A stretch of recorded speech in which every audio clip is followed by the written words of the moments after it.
पुरी जिला स्तरीय साधारणतंत्र दिवस पालित हो जाइछि। चलित वर्ष प्रथम थर पर शरधाबाली पड़िया बदल में तालबनिया स्थित बिजू पट्टनायक इंडोर स्टाडियम रे साधारणतंत्र दिवस पालित होइथिला। आईन मंत्री प्रताप जेना मुख्य अतिथि भाव में जोगदे जातीय पताका उत्तोलन करथिले। एने अधिक आलोचना करिसेंती आम पुरी रिपोर्टर रणजित मिश्र।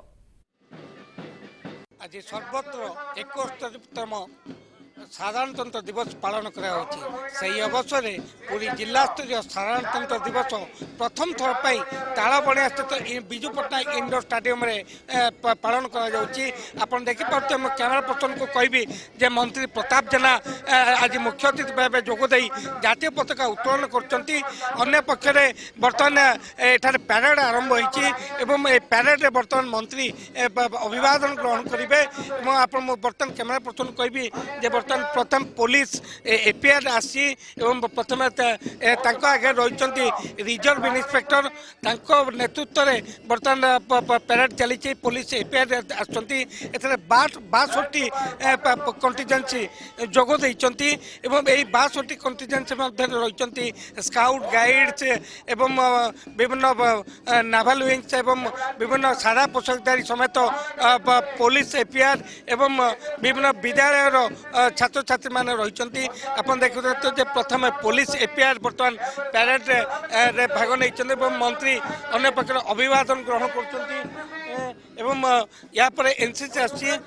पैरेड उत्सव पर स्काउट गाइड्स समेत लाइफ गार्ड मैंने जोगदे समस्त सबू छात्र छात्री रही सबू कंटीजेंसी रही किपर आम मुख्य अतिथि सम्मुख में भल पैरेड प्रदर्शन करूँ बैंड तले तले जो 62 कंटीजेंसी जॉइन कर पैरेड कर तेणु देखिए श्रृंखलित भाव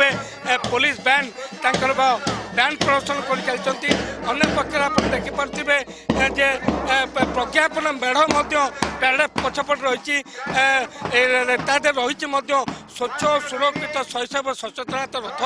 यही जो प्रज्ञापन मेढ़ एवं विभिन्न स्वच्छ सुरक्षित शैशव सचेतनता रथ लोक सचेतन उद्देश्य कर बैरिकेड आरपटे रही दर्शक से बैरिकेड आरपटर दर्शक को देखिए किपरि बैरिकेड बाहर हजार हजार दर्शक रही देखिपे समस्त मन जो से जो देश मातृका जो रही उन्मादना एवं आमे भारतीय एवं आमे आम देश को नहीं गौरव कर भावना बजाय रो पूरी वीडियो जर्नालीस्ट देवी प्रसाद महापात्र रणजित मिश्र एमबीसी न्यूज।